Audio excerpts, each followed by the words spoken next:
আচ্ছা, তাহলে কি আমাদের দেশে আর ফেসবুক চালু হবে না? আপনারা অনেকেই আছেন এই ফেসবুক প্ল্যাটফর্মটা চালু করতে চাচ্ছেন, আবার অনেকেই আছেন যে এই ফেসবুক প্ল্যাটফর্মটা বন্ধ থাকলেই ভালো।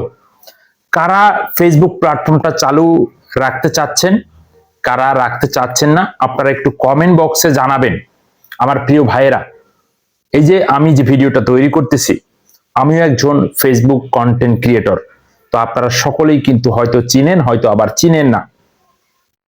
এই ফেসবুক প্ল্যাটফর্মটা নিয়ে, এই ফেসবুক প্ল্যাটফর্মে হাজার হাজার লক্ষ লক্ষ কন্টেন্ট ক্রিয়েটর রয়েছে যারা ভিডিওর মাধ্যমে ডলার ইনকাম করে, আর এই ডলারগুলো আসে বিদেশ থেকে।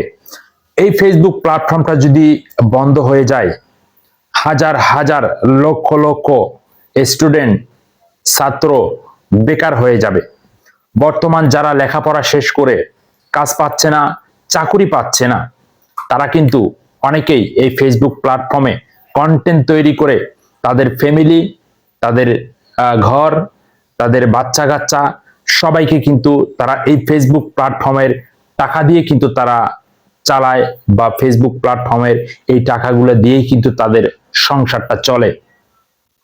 বিদেশে যারা চাকরির জন্য যায়, বিদেশে যারা প্রবাসে যারা যায়, তো আপনারা সকলেই জানেন তারা কিন্তু অনেক কষ্ট করে লক্ষ লক্ষ টাকা খরচ করে কিন্তু তারা বিদেশ থেকে ডলার আসে বা ডলার ইনকাম করতে যায়। কেউ যারা বিদেশে যায়, কেউ $500 ইনকাম করে, কেউ $700, কেউ আবার $300। যারা বর্তমান গার্মেন্টস সেক্টরে রয়েছে, যারা গার্মেন্টস বিষয়ে যারা গার্মেন্টস বিষয়ে প্রবাসে যায়, হয়তো জর্ডানে যায়, তারা হয়তো $150 বা $200 বাংলাদেশের ইনকাম করে। তো দেখুন, এরা কিন্তু আর বাংলাদেশের কিছু শ্রমিক বা কিছু ছাত্র, কিছু মানুষ ফেসবুক কন্টেন্ট ক্রিয়েটরের মাধ্যমে ঘরে বসে বসে কিন্তু তারা ডলার ইনকাম করে। আর এই ডলার গুলাই আসে কিন্তু বিদেশ, আমেরিকা থেকেই আসে কিন্তু। তো একটাবার চিন্তা করে দেখেন, আপনি হয়তো আমার এই ভিডিওটা দেখতেছেন, হয়তো আপনি বুঝতেছেন না যে এই ফেসবুক প্ল্যাটফর্মে কি আছে। হ্যাঁ, এই ফেসবুক প্ল্যাটফর্মের মাধ্যমে লক্ষ লক্ষ হাজার হাজার কোটি কোটি ডলার প্রত্যেকটা মাসে বাংলাদেশে আসে।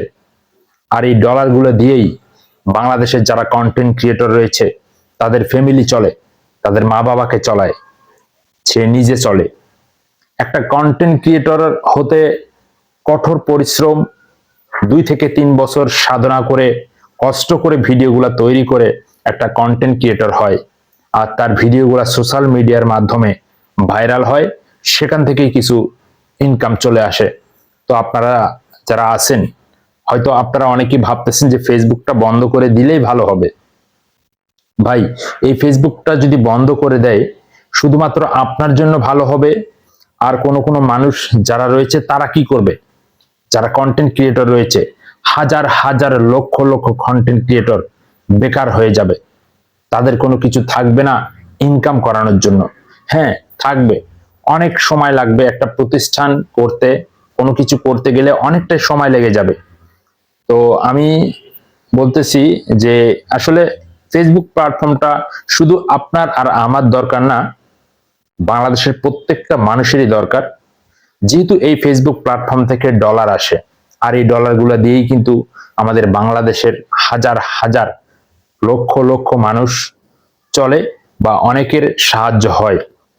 আমাদের অনেক বাংলাদেশের এতিমখানাও কিন্তু চলে এই বিদেশি ডলারগুলো দিয়ে। তো যাই হোক, আপনাদের মাঝে একটাই প্রশ্ন থাকবে, আপনারা কারা কারা চান যে ফেসবুকটা চালু হতে? আর আমি তো চাই যে ফেসবুকটা চালু হোক, মানুষের বেকারত্ব দূর হোক। এখানে যারা কন্টেন্ট ক্রিয়েট করতেছে বা যারা ছাত্র রয়েছে, অনেকেই লেখাপড়া করে চাকরি পাচ্ছেন না, তারা হয়তো কন্টেন্ট ক্রিয়েটরের মাধ্যমে কিছু টাকা ইনকাম করতেছে। তো বিষয়টা হচ্ছে, যাই হোক, আমরা চাই ফেসবুকটা চালু হোক। আপনি যদি চান যে ফেসবুকটা চালু হোক, ভিডিওটা শেয়ার করে দিবেন, আপনার মূল্যবান মতামতটা আপনি জানাবেন। ধন্যবাদ।